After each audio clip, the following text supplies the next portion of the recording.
Hello, everyone. How are you? Welcome. Great. What about you? How's everything? Can you hear me? I can hear you. Hmm. How are you, Luigi?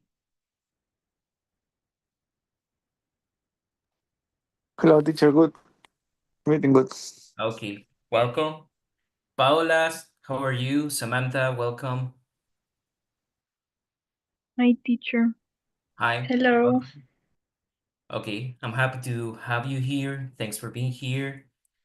Edgardo, how are you? Good evening. Great. What about you? Okay, I'm doing well. Thank you. Good, guys. So, what do we start right away? In previous classes, we were talking about traveling, right? We're talking about tourism, many other things, right? So we're going to continue talking about this topic, um, like some ideas for vacation. Yes, I think the last class you told me about your the best holiday, the best vacation of your lives, right? So we talk about what, in your opinion, what was the best vacation ever? Yeah. And you told me about the places where you traveled to, yeah, everything. So, okay, give me 1 second, please.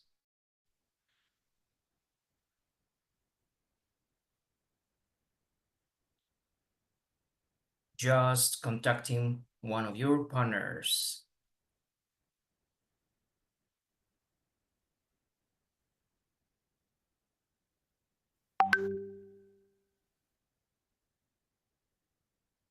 Okay, good.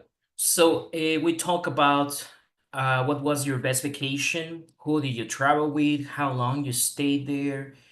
And in this class, I would like you to talk about the past. Yeah, we're going to try to become experts using the simple past in English. Yeah. Okay, so as you can see, all these questions are in past. When I ask, who did you travel with? How long did you stay there? Did you try any local food? Did you meet any interesting people? So we are using an auxiliary verb here that is did. Did is an auxiliary verb that we use for simple past. And when we use the when we talk about the past and irregular verbs, the pronunciation is different than some students believe. Yeah, let me give you an example. Imagine any regular verb. For example, the verb dance. Yeah. So dance is a regular verb. Why do we call dance a regular verb? What do you think, dance? Hello, Jairo. How are you? Welcome to class. It's nice to have you. Okay. By the way, so we have a very international class. Just I don't know if you knew this. I think we talked about it some classes ago. Luigi is from Peru. Paola and Samantha are from Venezuela, but they're living in Colombia. Jairo and Edgardo, I think you are from Mexico, but you're from different parts of Mexico, right? So yeah, we have some international students.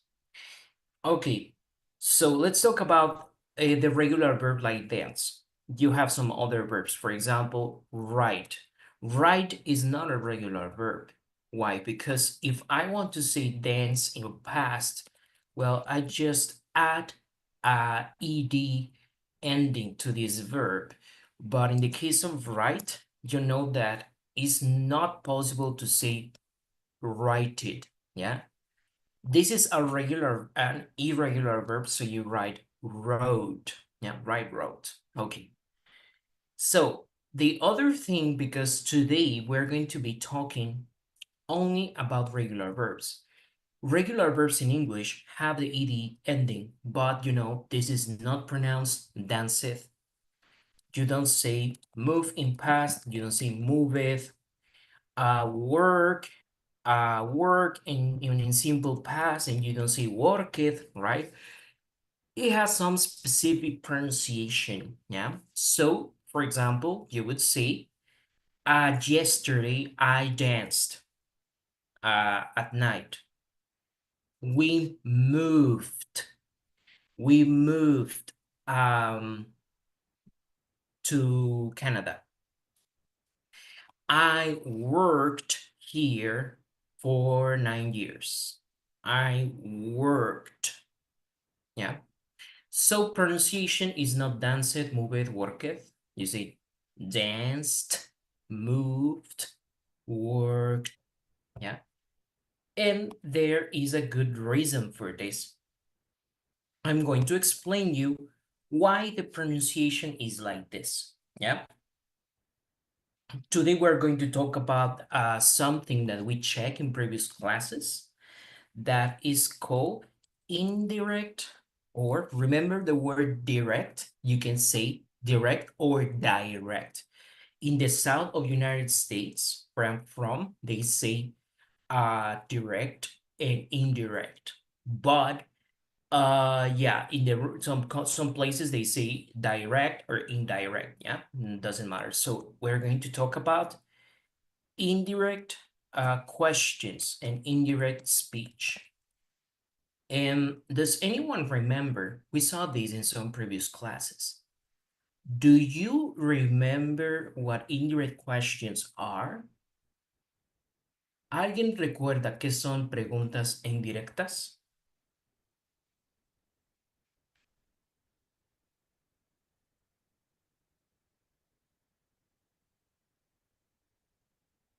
Any idea?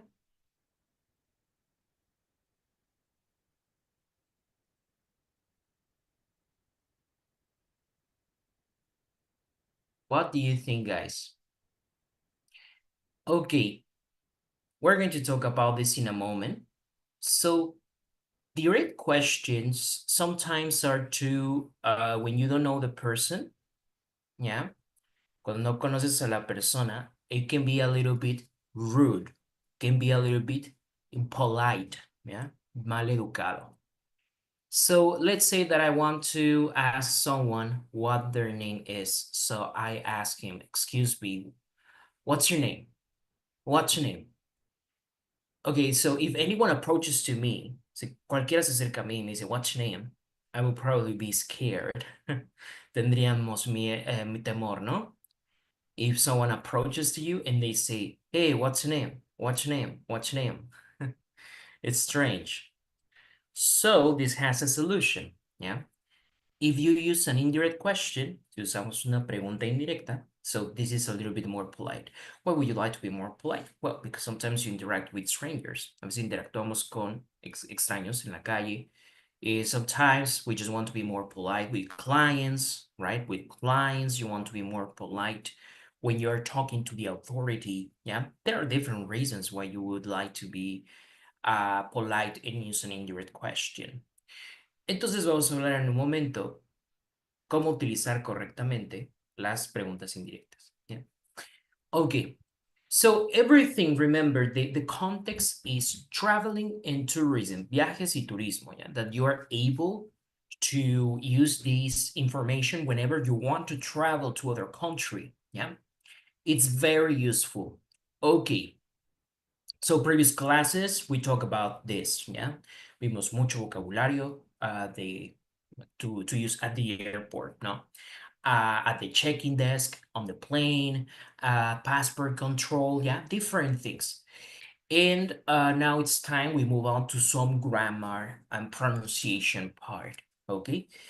And at the end of the class, you will be able to tell me using the correct past verbs. You will be able to tell me what your vacations, your best vacations were, and you will be able to use the past in a very proficient way. Yeah. Okay. So the topic of this class is simple past. simple past. And I will tell you where in your book or in your platform you can continue checking these topics, yeah? Simple past, okay. Pronunciation of the regular verbs. We have three kinds of pronunciation. Just check something, right? We never pronounce these words en pasado el verbo, yeah? For example, consider pull, yeah? Pull is the verb in present. Jalar, o como dicen, you say jalar, pull in your country. You know, it's like, creo que en España dicen coger, ¿no? Pero in Mexico means a different thing. You know? Tomar, ¿no? Okay. I think you understand pull. If you know other ways, si lo dicen de otra manera, you can tell me. So, you have it on the doors, ¿no? Lo tiene como en las puertas. Y la puerta dice push or pull. Push or pull, yeah? Okay, so in simple past, maybe you will pronounce like pulleth, yeah? But this is not correct, yeah? Pulleth, no, ni tampoco nameth, we don't say talketh, okay? So what is the correct pronunciation? Check this out, okay? Um, all right, so we have voiced. First we have this voiced consonant. So if I use the verb pull, Luigi, what is the last letter? What is the last letter of the verb pull?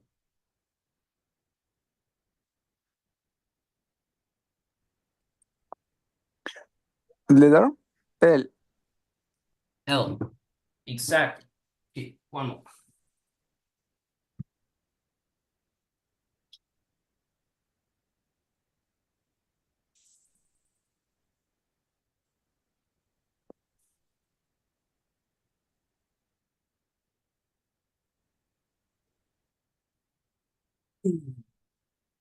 Okay, pull. L. Okay, so in English, we say that L is a voiced consonant. What is the meaning of voiced consonant? Una consonante con voz. Yeah? Clean. Samantha, what letter does clean finish with?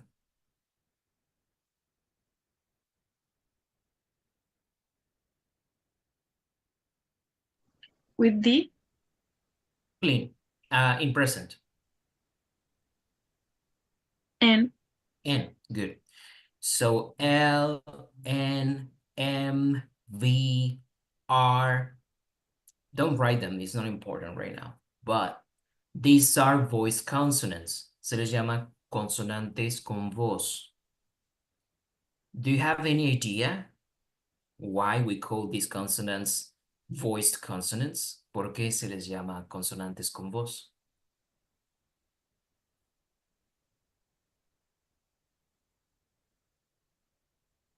Any ideas?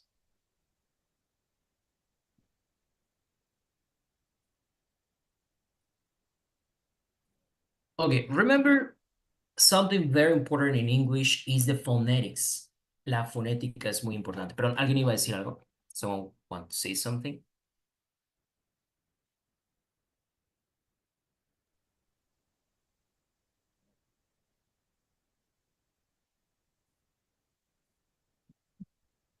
Edgardo, you want to say something?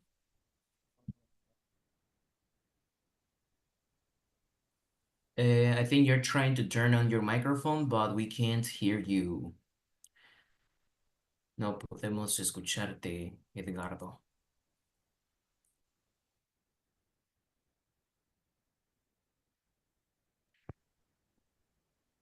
Okay, let's try now. No, I'm sorry, I cannot hear you. Maybe we can try to change, you can use headphones if you have any headset, or if you don't have a headset, si no tienes audífonos, try to use sometimes it happens to me, when I use headphones, they don't work. Entonces a veces utilizo audífonos y no funcionan. It depends. or sometimes I need to use my headphones because the microphone is too weak. A veces también el micrófono del dispositivo puede ser débil. I don't know. We need to check or try coming out. Intenten salir y volver a entrar y a ver si así arregla lo del audio. Okay, can you Okay, hear me now? yes, can Okay. hear you. Okay, Edgardo, you wanted to participate. What do you think we call this a voiced consonant, una consonante con voz? Have idea. Okay, no worries. So, remember, guys, that phonetics, la fonética, phonetics are very important while learning English. Phonetics tells you about the sound of a word, yeah? And we have seen in different classes the methodology that we use, la metodología que usamos, is the phonetic chart, the International Phonetic Alphabet, yeah? El cuadro fonético, yeah? This is super important for pronunciation. Okay, so look, I will try to make it as easy and as quickly as possible, and at the same time, I will try to make it simple, yeah? Okay, so pay attention to this yellow section. Vean todos, por favor, la sección de amarillo, the yellow section, yeah? You will see that some symbols are boldface. Boldface significa en negritas. They are black, yeah? Boldface. And you will see that other symbols, other consonants are gray, yeah? Gray. So some are boldface, some are gray. Unos en negritas, otros en color gris. This is important because this chart tells you los que estén en gris son unvoiced consonants, sin voz. The ones in boldface, they are voiced. Son consonantes con voz. So what is this thing? Well, look, what do we use to talk? ¿Qué utilizamos para hablar? What do you use to talk?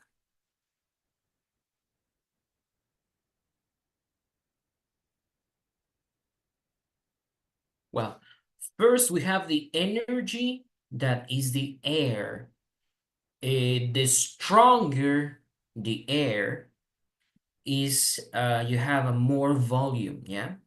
You can use different things, right? To amplify the sound, yeah?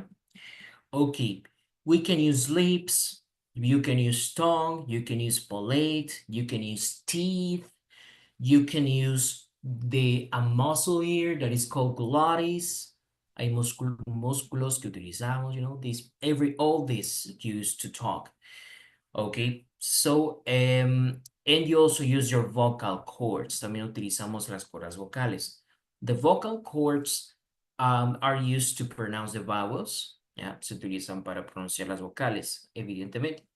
But we also use the vocal cords to pronounce the consonants with voice. For example, compare pronouncing the consonant P. Vamos a intentar pronunciar la P. El sonido de P, we say P. I mean, the consonant is P, yeah, but the sound, el sonido, es puro así.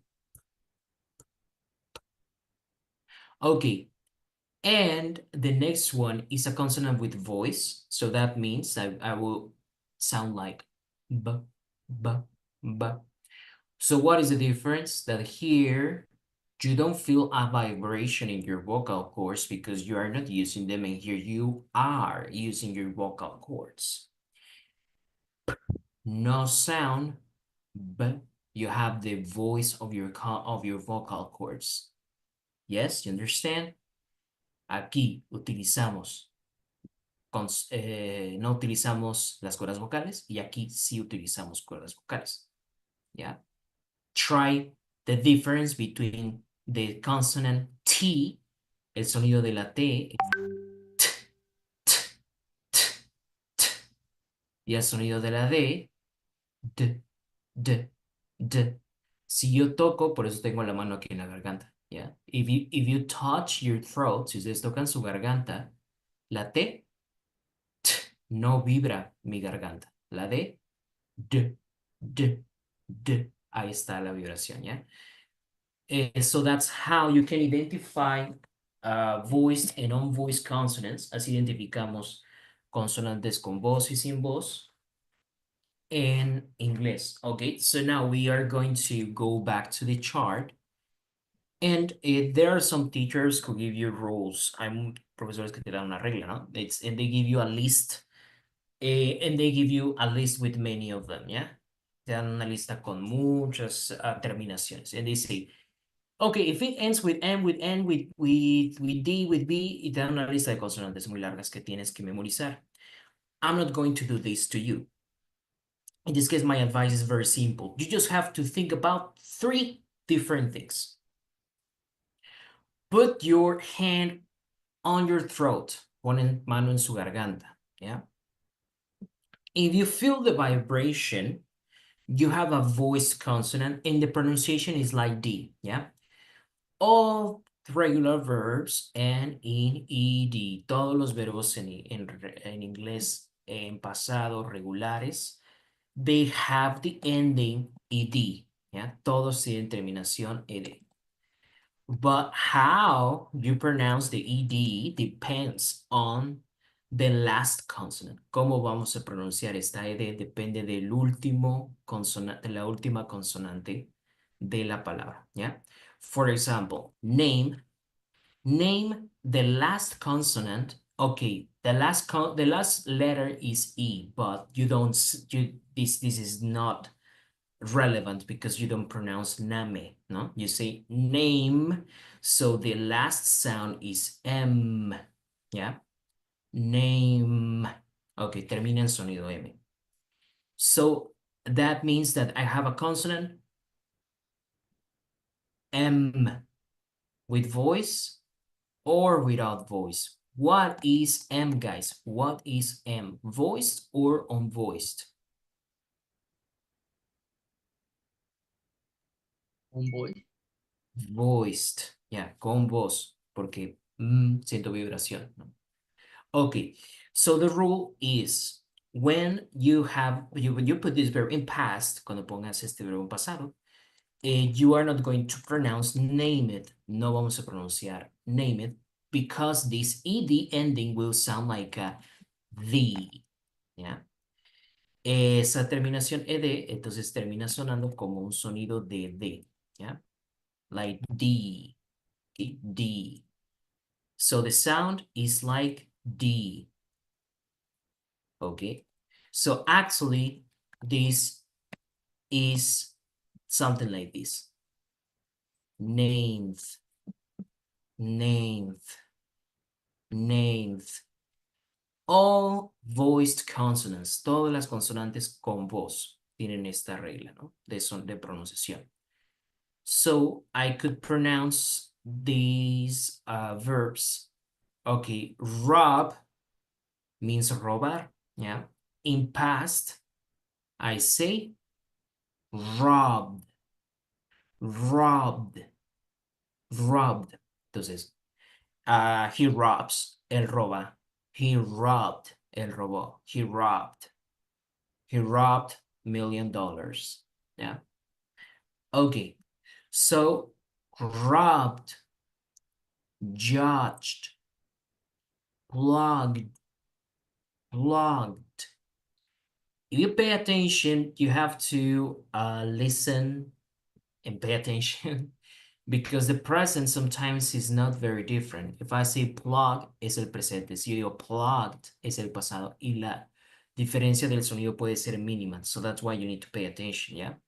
Plugged, pulled, named, cleaned, banked, offered, offered, breathed, breathed, loved, loved, loved. Okay. Any questions, guys?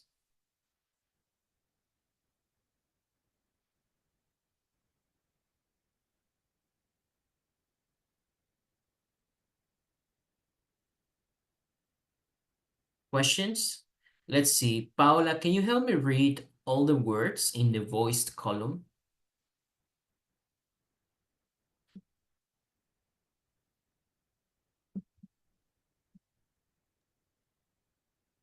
Robbed, judged, Plugged, pulled, named, cleaned, Mhm. how do you pronounce that? Bang. Banked, offered, Mhm. breathed, loved. Mhm. So is breathe, breathe, like breathe. It's a little bit difficult because in present you say breathe, breathe. Entonces es como breathe, breathe, it, como si hubiera una, como si pronuncias la E, pero no se pronuncia del todo, ¿no? Okay. So, good pronunciation. Thank you, Samantha. Just we say pulled. Pulled. Can you repeat? Pulled. Paola, pulled. Pulled, And en este caso aquí sí decimos como plug y no plug. Plug. black, Plugged. Plugged. Plugged. Now you blacked, plugged. blacked. Yes. So it's something you need to practice because it's difficult, you know. For example, I've seen in Mexico they have some words that are difficult to pronounce for many foreigners. For example, I heard the name of the volcano, un volcán muy famoso en México que es el Popocatépetl, yeah, Iztaccíhuatl, yeah. So this like t with L, no, it's a Popocatépetl, is difficult, right? So when you have in English this, for example, plug, ahí tienes esa consonante que es cerrada, ¿no? Como glotal, plug. Y luego tengo que hacer un sonido suave, puede ser difícil, ¿no? Plugged, plugged, good. Ese good es el sonido del pasado, but it's hard, right? Can be difficult, so you need to practice. You need to practice it. Okay, now that you practiced it, you have any questions about this? ¿Tienen preguntas sobre esto?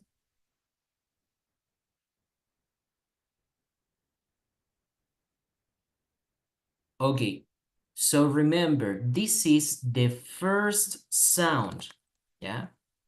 First sound of the simple past, yes?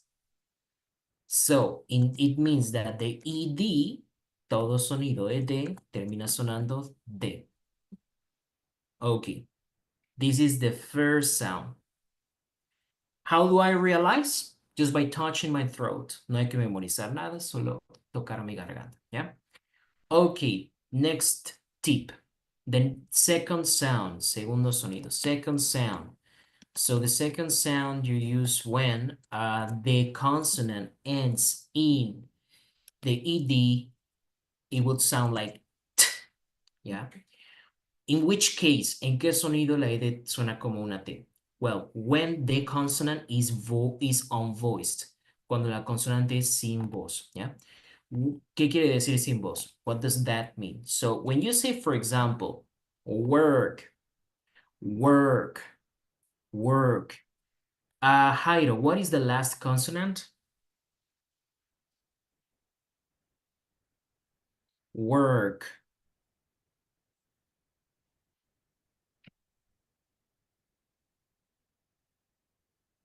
Or Luigi, what is the last consonant in work?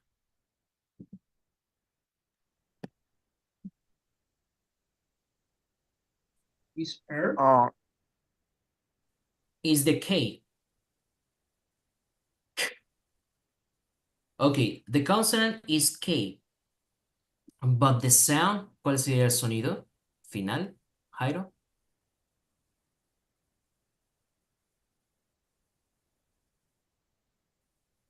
Can you repeat? Okay. What is that? Yeah, this sound, what is that? It's like you are rubbing your throat, ¿no? Es como un raspar o frotar la garganta, ¿no? Internamente. This is called this, o también en la G, G. Eso se llama sonido glotal porque se produce con un músculo que se llama glotis. That is between the vocal cords, en medio de las cuerdas vocales. Yeah? And actually, it helps you to open and close this esta salida de aires es el responsable de abrir o cerrar.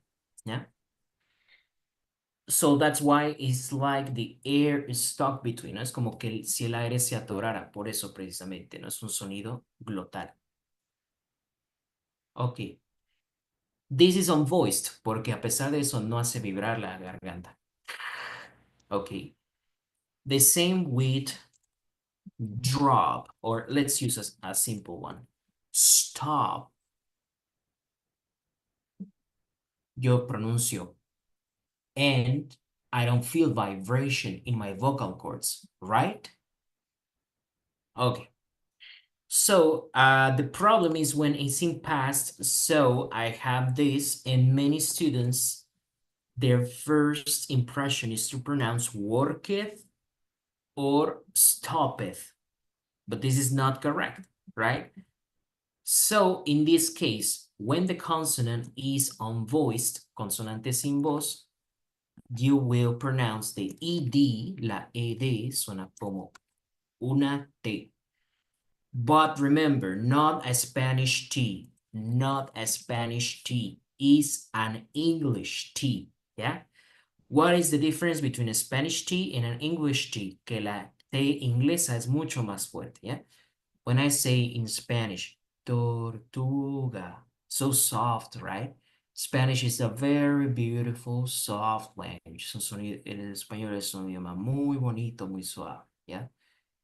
English is more like Germanic languages, a little bit of French, yeah. So it's a little bit harsher. Es un idioma más duro, más, how can we say, rudo, no? Let's see. So when you pronounce the T in English, it's very violent. No pronuncio t, t, t. No, you say t, t, t.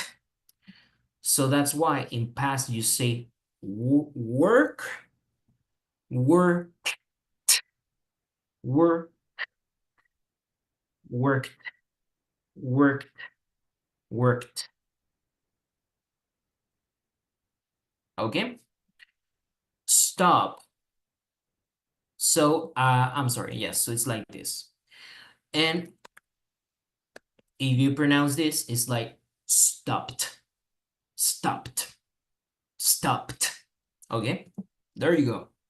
So you can say worked, stopped, but never say worketh, stoppeth. Okay? Be careful with that.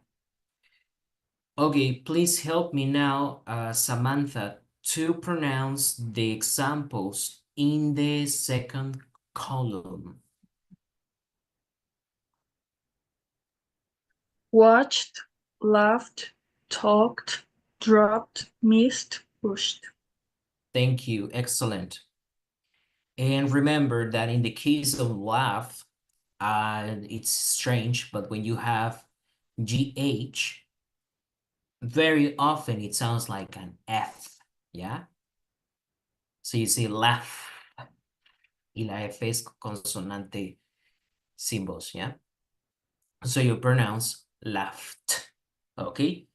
So again, we have the first sound that is like a D, like when you say rod, rod.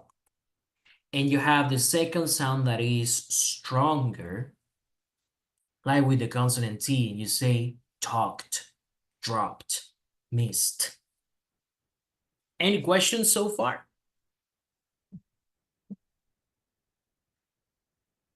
No, it's okay. Okay.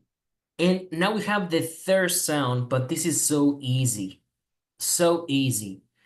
All the verbs that end up in T or D, like want, yeah? These rules that I told you, they don't apply, yeah? Estas reglas entonces no aplica, yeah? T or D, they don't apply like this, yeah? So want, ya no tengo que pensar en esto, en esta regla. Automatically, all the verbs that end in T or D, they end up being, the sound ED is like eat. So again, If the verb ends in T or D, the sound is ed. Like wanted, wanted, ended. ¿Ya? Todos los verbos que terminen en T y en D, sonido es como una ID. ¿Ya? Wanted, ended. But in American English, when the T is surrounded by some vowel sounds, we prefer to soften it. ¿Ya? Suavizamos el sonido T en inglés americano. Entonces realmente no decimos wanted. We pronounce wanted, wanted, ended, ended. No ended, no? Ended, ended, wanted, ended, wanted, I ended. Yeah. What other? Create, created, created. Okay. Edgardo, please help me pronounce these three examples.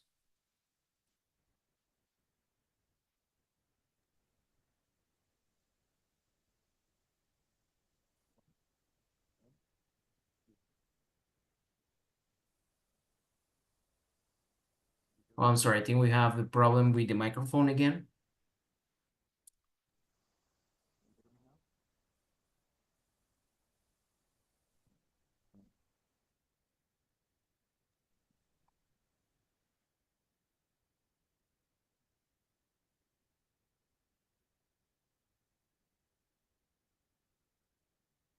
No?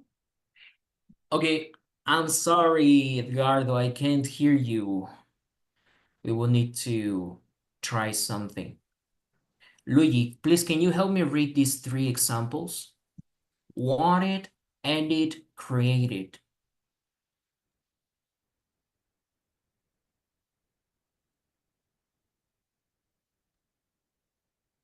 Where?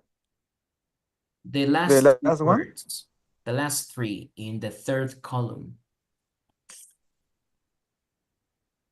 Wanted. No, wanted. Wanted. Ended. Created. Thank you. Wanted. Yeah, it's more like ed en vez de Ended. it, wanted. Like wanted, wanted. Wanted. Wanted. Good. Thank you. Ended.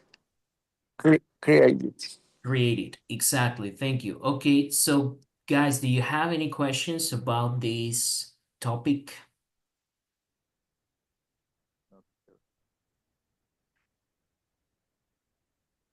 So No, remember, it's fine. no? Very good. So remember, we have voiced consonant, unvoiced consonant, and the verbs that end in T or D. Pay attention that, or try to bear something in mind, yeah? Keep something in mind. Some words, not necessarily verbs, some adjectives, for example. If I say, for example, okay, for example, I have the verb bored. But bored is not a verb, it's an adjective, yeah? It means aburrido, yeah? Bored, I'm bored. You're bored, he's bored. So in this case, it's the same rule. Es la misma regla aunque no sea un verbo, okay? Other example could be interested, interested, interested, yeah? Entonces seguimos misma regla. Even though it's not a verb. But we have a couple of exceptions, yeah. Algunas excepciones serían wicked. You know what wicked is?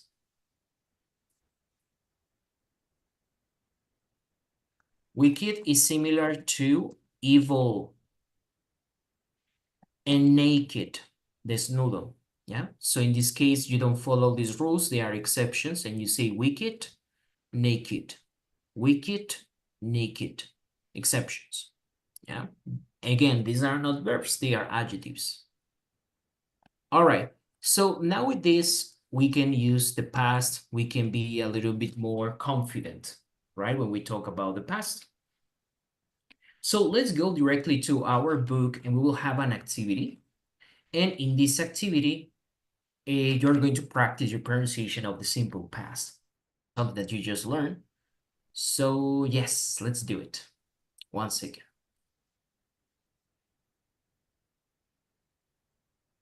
Moment.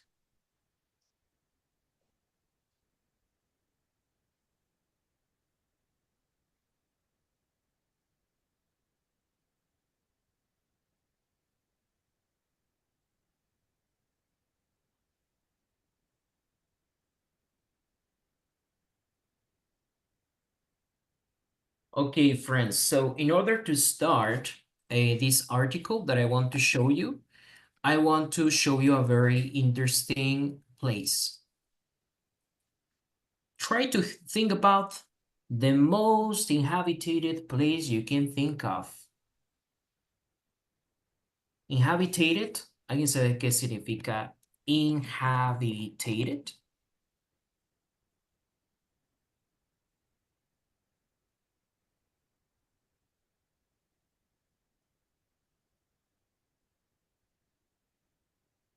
Any guesses? Does anyone know what inhabited mean?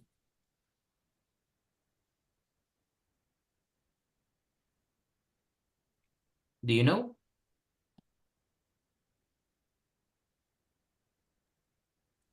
Inhabitado. Exactly. Okay, so what do you think is the most remote inhabited island? Maybe you think about a very remote place, and maybe you can think of a place in Africa or in the south of Chile. Maybe you can think about the Antarctica, the North Pole. But there's a place that is officially the most remote place of the world. Es el pedazo de tierra más lejano de todo, del mundo. Yeah? And it's called Tristan da Cunha. I think I pronounce my Portuguese is not good. But this is a small island.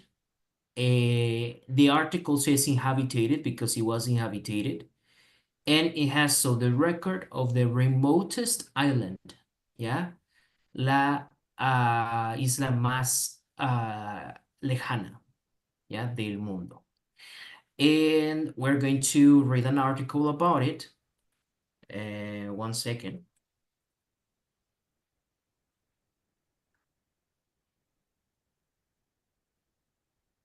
Okay, so we're going to learn about this place and we're going to practice your pronunciation of the simple past.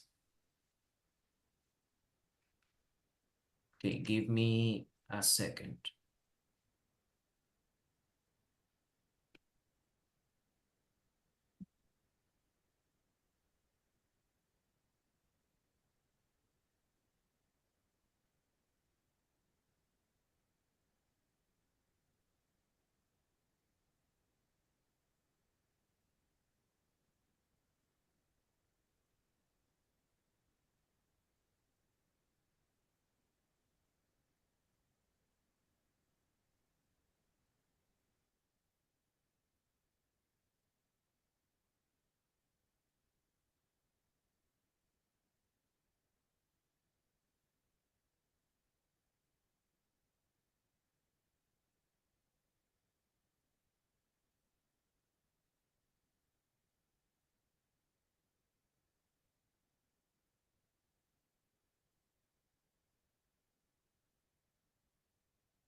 Okay, guys.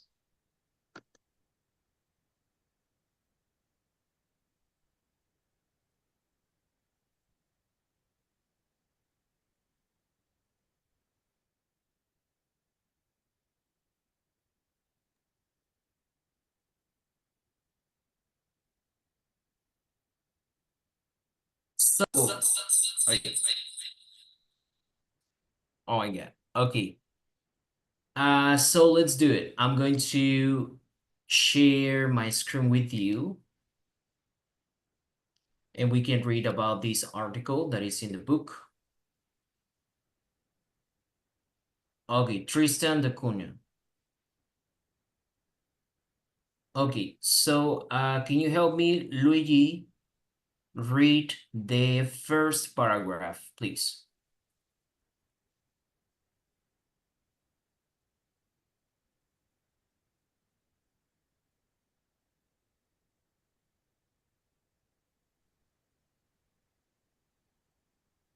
Tristan da Cunha, the most remote inhabited island on the planet, is the middle of the Atlantic Ocean. It's over 2,018 kilometers from the nearest land. And to get there, you need to fly to Cape Town in South Africa, then because there is not airport on the island. You have to travel by, by ship for 7 days. Okay, so we say again, remote, inhabited. Remote inhabited. Inhabited. Inhabitated. Tated. Ah, no, I'm sorry. Inhabited is just the British, you say inhabited, but here you say inhabited. Inhabited Remote inhabited island. island. Island. So we make the S disappear. Yeah. So, yeah, you see island and not Iceland. Yeah, Iceland, it means Islandia, the pronunciation Iceland, but here's island. Yeah. Okay, good. So we have here the pronunciation. Yeah, you see, for example, inhabited. So yeah, inhabited is other way you can say it, but it's like British.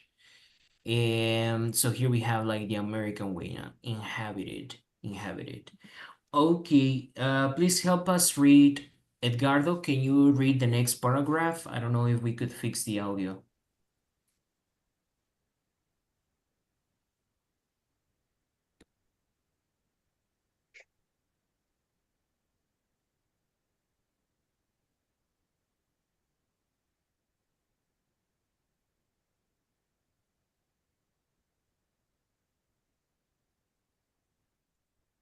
Okay, maybe we can ask Samantha, can you please help us?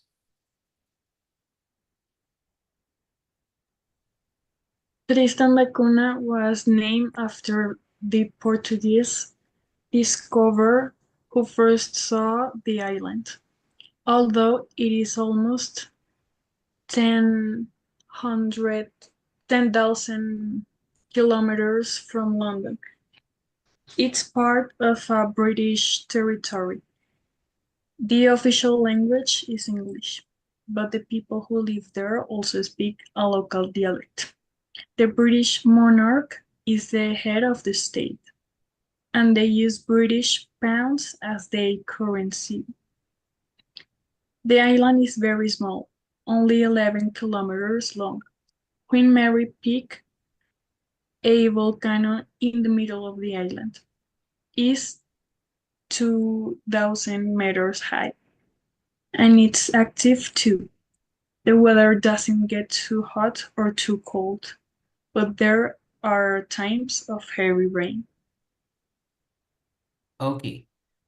So according to this first was a territory of the United Kingdom. And people who lived there spoke a local dialect, but it was so remote, muy remote, like so far away of everything. So it's a good weather. It's not too hot, it's not too cold and everything, but it was very small. So they ask the people who were here if they would like to move to London, so maybe did it. A lot of people moved to London from this island because they were British people in the end, because this was British territory. Okay, and it's a very small island. We continue reading, please. Jairo, help us read the next paragraph. The island is home.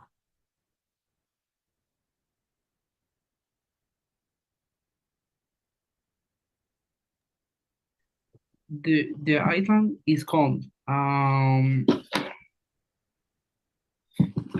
okay, the island is home to 18 families, about 260 people in total, and they have only 8 last name. There's are the last name of some of the first people to settle on the island. There is only one town on school, but the only place is why internet connection in October the one. The island's volcano erupted. The world. No, it's okay, it's okay. You say that's the only place with an internet connection. Okay, thank you. So you see that the only place with internet is the school in a town. Would you like to live in this place? Some people think, okay, it's very beautiful because, you know, I don't like people. So I would prefer to live happy just by myself. The peace, the views, yeah.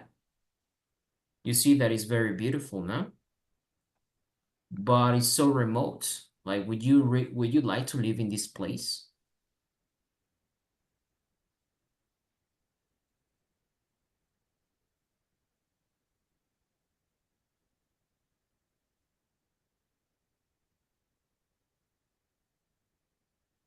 What do you think? Would you live in this place?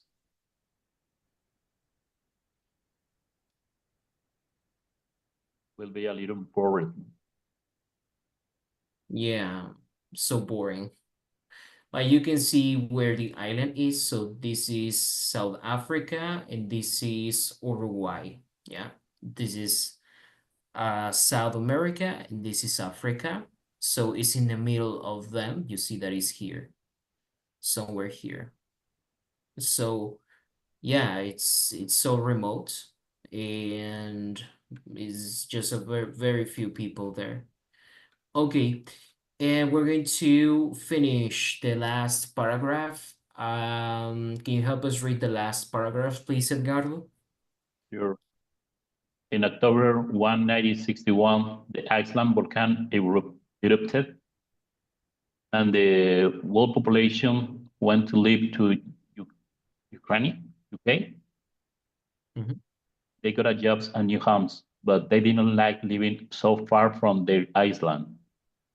They weren't used to the noise, the traffic, and the cool winter. So in November 1962, 200 Icelanders returned to the Tristan Kuja, and they all lived there. They were happiness without television, cars, and stress of the modern life. Okay, just remember we pronounce in this case island, yeah? Okay. Instead of Iceland, island, yes. Good, very well. So, excellent, thank you. And here we review the pronunciation, the simple past, and we learn a little bit about okay, let's actually check the pronunciation of this island, right? So now we're going to listen and read to this article. So let's play the audio and we read, okay? Let's go. Unit 1. Tristan da Cunha. Page Da Cunha, 10. no, Cunha, it's Cunha. Culture. A remote island. Exercise 2.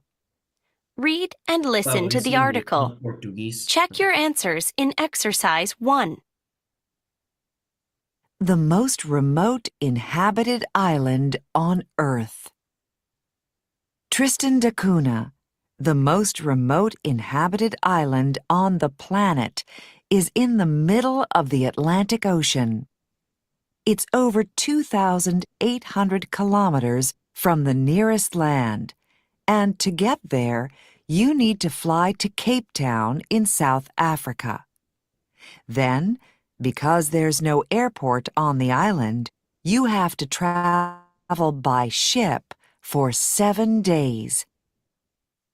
Tristan da Cunha was named after the Portuguese discoverer who first saw the island. Although it is almost 10,000 kilometers from London, it's part of a British territory. The official language is English, but the people who live there also speak a local dialect. The British monarch is the head of state, and they use British pounds as their currency. The island is very small, only 11 kilometers long. Queen Mary Peak, a volcano in the middle of the island, is 2,000 meters high, and it's active too. The weather doesn't get too hot or too cold, but there are times of heavy rain. The island is home to 80 families, about 260 people in total, and they have only 8 last names. These are the last names of some of the first people to settle on the island. There is only one town and one school, and that's the only place with an internet connection.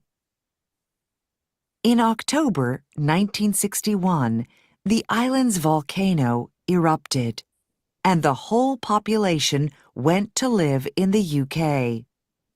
They got jobs and new homes, but they didn't like living so far from their island. They weren't used to the noise, the traffic, and the cold winter. So in November 1962, 200 islanders returned to Tristan da Cunha and their old lives there. They were happier without television, cars, and the stress of modern life.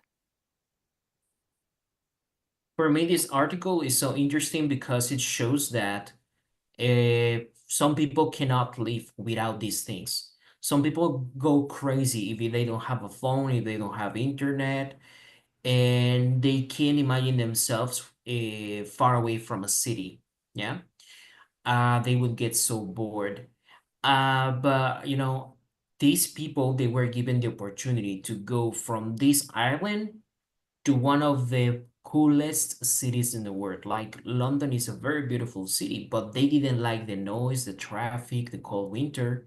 So they said, you know, we don't like your city, we don't like your modern cities and your technology. Just let us go back to our beautiful remote island. And they are happy there forever. You see? So, I mean, it would be boring to live in this island, yeah, but you know, some people don't need a lot of things. Right now, in this modern society, I think that we need lots of things. We need a phone, we need a good car, we need a expensive vacation many times a year, and the show off that is on Instagram, you know, that to have a very attractive lifestyle. And there's people who, when you go to these little towns, they're just happy with simple things. Honestly, I don't know which lifestyle is happier. I think that you have to find the way that you like to live. But I think that there are both advantages and disadvantages of both lifestyles, right? Okay, so did you like the article? It's interesting. It says many of the original settlers, it says, did you know many of the original settlers of the island, settlers son como los colonizadores de la isla, have asthma. Over 50% of the people on Tristan da Cunha have asthma now. Scientists have learned a lot about the disease by studying the people of the island. That's weird, no? That's so strange. Okay, so that's an interesting thing, interesting information. Okay, and we're going to learn about, we're going to watch the video about traditions from people in an island called, no, this is not an island. This is a place in India called Bali. This is not the same Bali as in Indonesia. This is a state called Bali, and it is in India. So let's watch this video. Remember that this is like a collaboration with Discovery Channel, and let's check the simple past. Okay, so let's play the video. Here we go.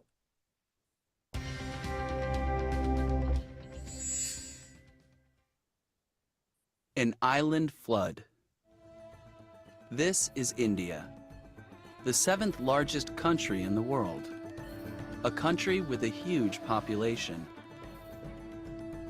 a fast-growing economy, and many regional differences. Here, in this part of India, the Ganges River runs into the sea. This area is covered by a very large mangrove forest, with 100 islands called the Sundarbans. One of these islands is called Bali.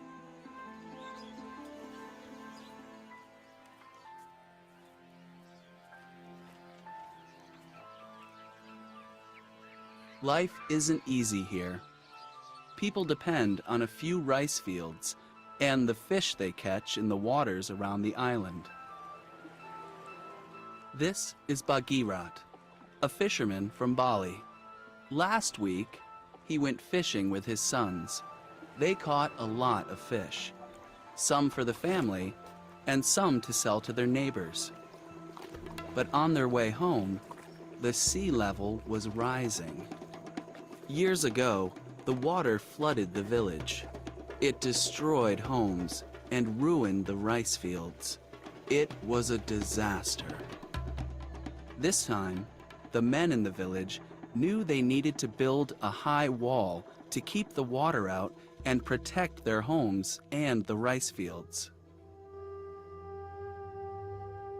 During the night, while the waters were rising, the men watched.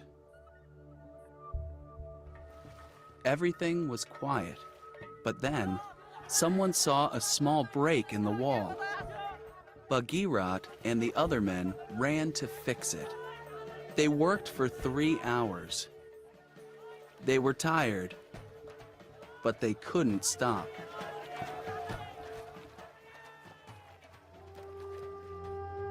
At last, the water stopped rising, and the men went home.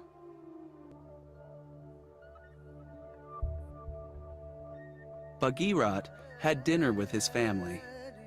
They ate the fish he caught that morning. They ended the day together, happy and safe. Okay. Well, so it's an interesting lifestyle, interesting video. Maybe you have heard many things about India.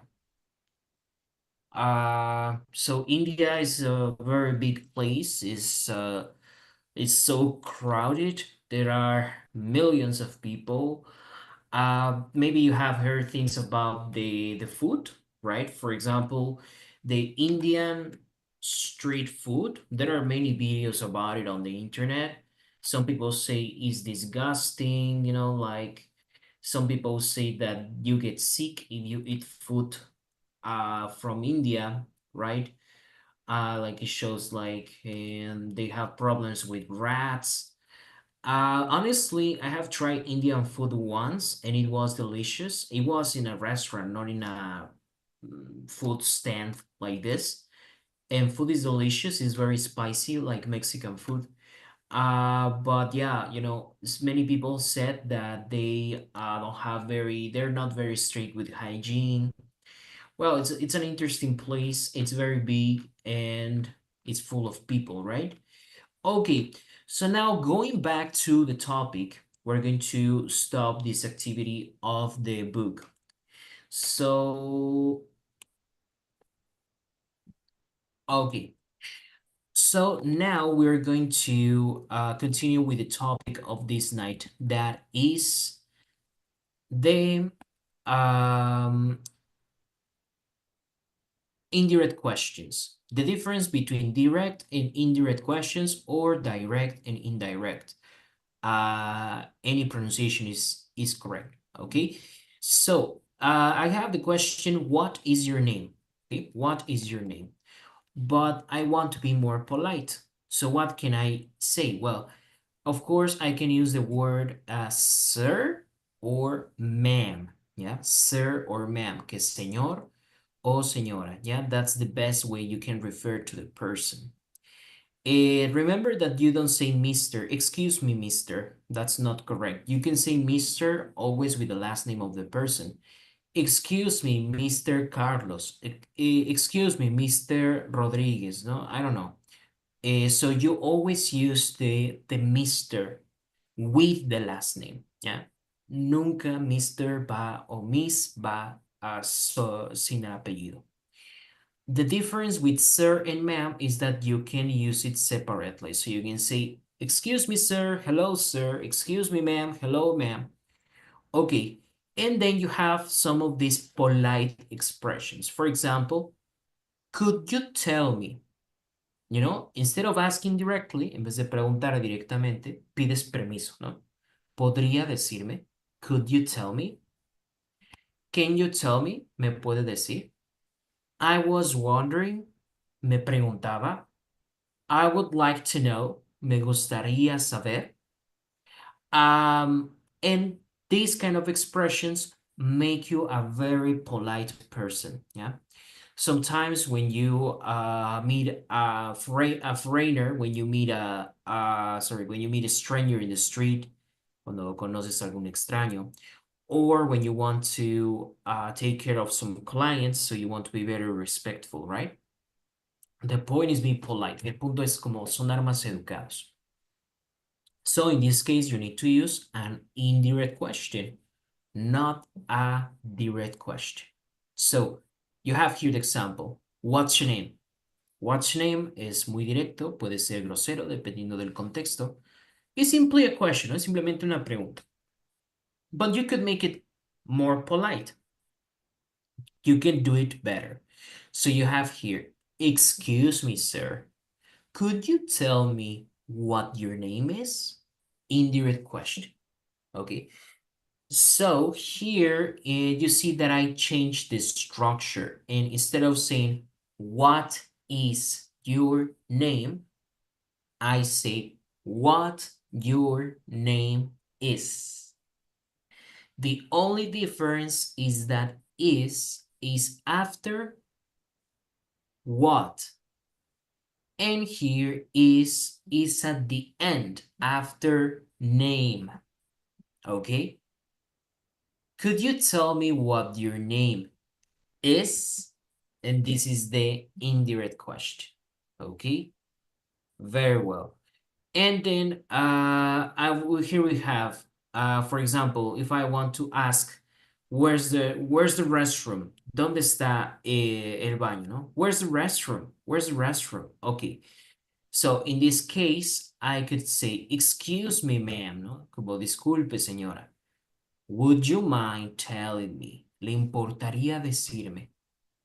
Would you mind telling me where I could find the restroom?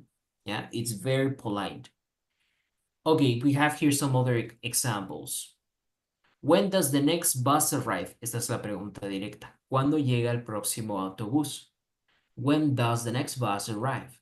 So I say, excuse me, sir, can you tell me when the next bus arrives? Can you tell me when the next bus arrives? So I eliminate does. ¿Se dan cuenta que eliminamos does aquí? What's the reason? The reason is that when I use the indirect question, o sea, la pregunta indirecta, is like the structure of an affirmative sentence. Es la estructura de una pregunta, de una oración afirmativa. ¿Ya?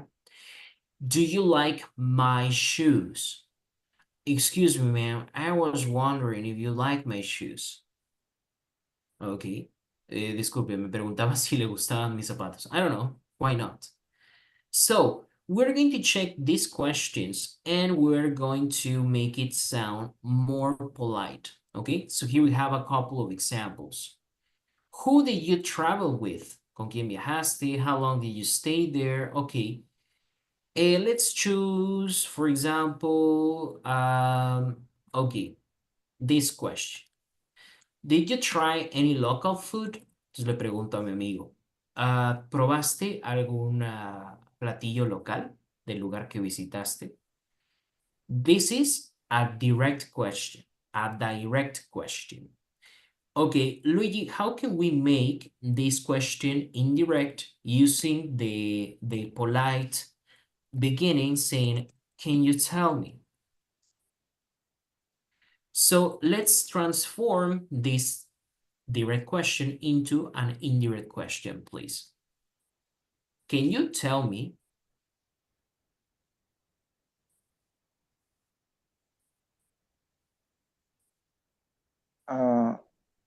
If you try any local food, Okay, so in this case, because we don't have what, when, where, you will use if. Me puede decir sí. Usted probó algún alimento local. Can you tell me if you tried? Here you don't have the past, but here you do because it's an indirect question. Can you tell me if you tried any local food?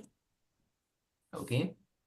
So which question is better, this or this? Well, we could say that the second one is more polite, but sometimes you just want to ask something faster, so just use the direct question, but sometimes this is a much better option because you're very polite. Okay, let's make this example a little bit more easier. Vamos a hacerlo un poquito más fácil, ¿no? For example, where is the, I don't know, where is your friend? Okay, where is your friend? Please, Samantha, can you make this question indirect using I was wondering? I was wondering significa me preguntaba. I was wondering. I was wondering, where's your friend?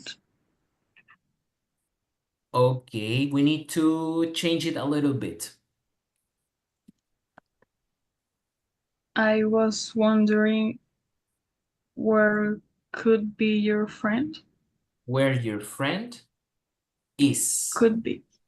If. Well, could be, it can be, but you're changing the sentence too much. Exactly. So the difference is that you put is at the last. Yeah. So instead of saying where is your friend? Because where is your friend is the structure of a question. But where your friend is no es estructura de pregunta, es estructura de oración, de afirmación. And this is an indirect question. Es una pregunta indirecta. Okay, so we come again. I was wondering where your friend is.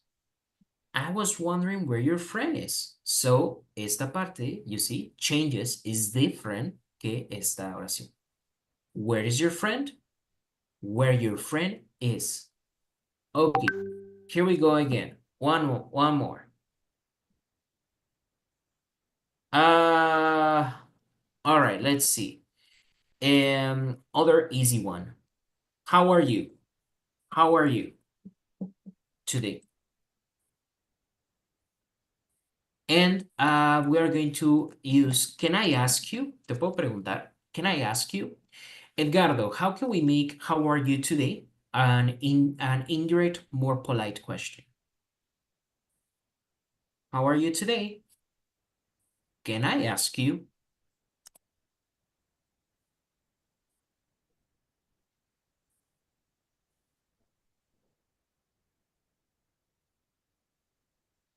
Okay, let's get Paola. How are you today? This is direct question. Please make it indirect. Can I ask you? How? Can I ask you how are you today? But how are you is the structure of a direct question. So instead of saying, how are you? How can I change this to an affirmation?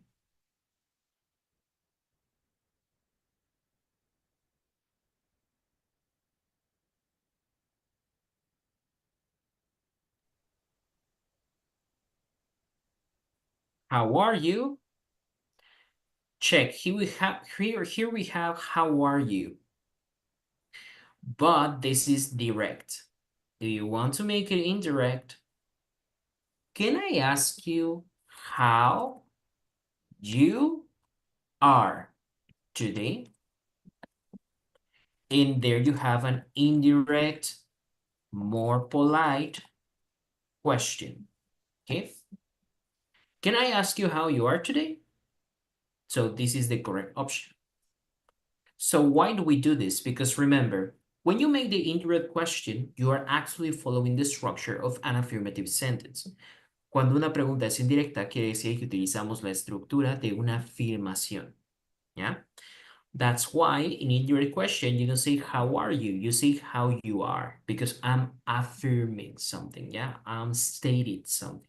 Estoy afirmando algo, yeah? Okay, another example. Jairo, if I say, who are you? Who are you?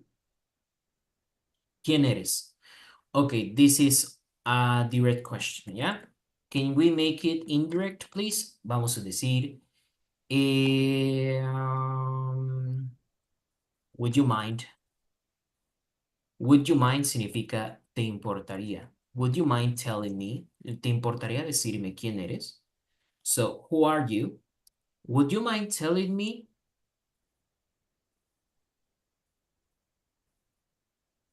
Where? Who?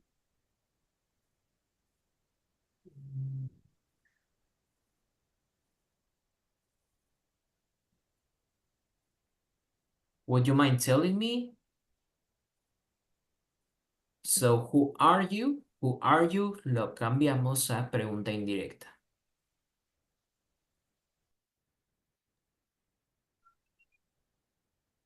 Where are you? Who you are. Would you mind telling me, en vez de decir who are you, you change the structure. Who you are. ¿Le importaría decirme quién es usted? Would you mind telling me who you are? Not who are you, because who are you is direct question. One more time. How old are you? Please, Edgardo, this is a direct question. Let's make it indirect. If I say, how old are you? And I'm going to say, can I know? ¿Puedo saber? Yeah. Can I know?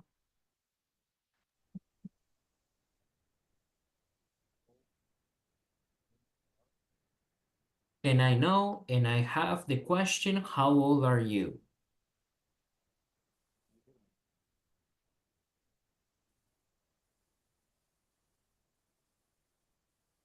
I'm sorry, we have the problem with the microphone. Samantha, can I know?